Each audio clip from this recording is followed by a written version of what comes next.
How to create high-quality jewelry photoshoot with a professional model using AI in a single click.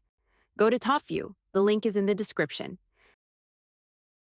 Click on Start Free. Now the Top View dashboard will open. Select the Product Any Shoot option. After selecting, upload your product image, the one you want the model to wear. Next, click on Public Template. Here you can choose your product category and then select a model. For example, I'm selecting a necklace.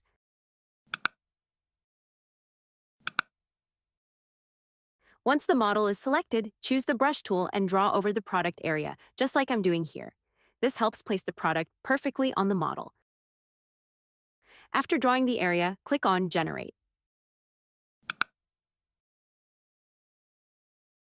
The AI will create 2 images for you. Your jewelry model photo is now ready. You can download and use it for social media, your e-commerce site, or anywhere else. In the next part, I'll show you how to generate a video of this product using AI.